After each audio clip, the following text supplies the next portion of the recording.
data set.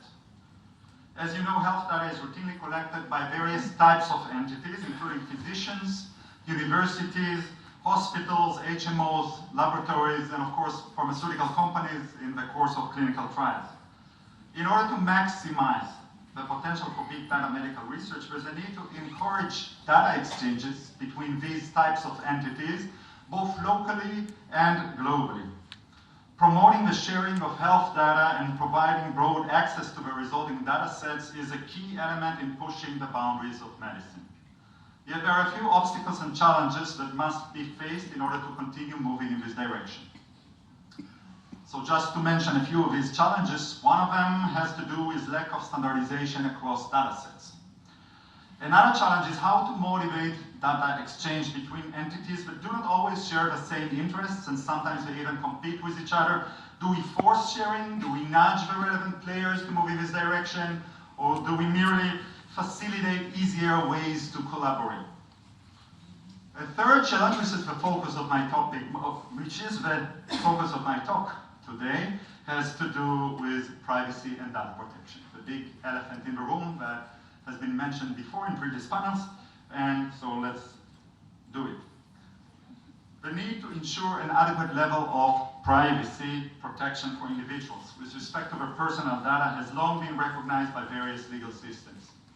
Yet over the course of the last decade, the public awareness of the need to protect privacy has grown, mostly in response to the shady data utilization processes of Facebook, Google, Amazon, and the like, and there's a concomitant growth in data protection regulation.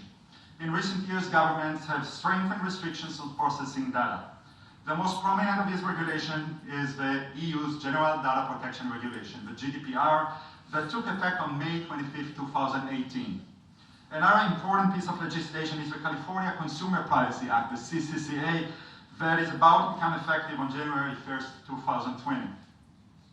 Naturally, there's a trade-off between data protection and innovation. The more we strengthen regulation of data utilization practices, the more we impede the ability to exchange data within and across institutions and countries and make it difficult to engage in big data research and innovation. And so the question that I'm interested in is whether the current regulatory regime is designed in a manner that is sufficiently conducive to big data innovation while still preserving an adequate level of protection against privacy harms, if that's possible at all. There are many levels to the discussion and lots of points that are worthy of attention. In the remaining time, I want to briefly highlight a few issues. Over the past few years, as I noted, there's been a sheer increase in data protection laws across the world.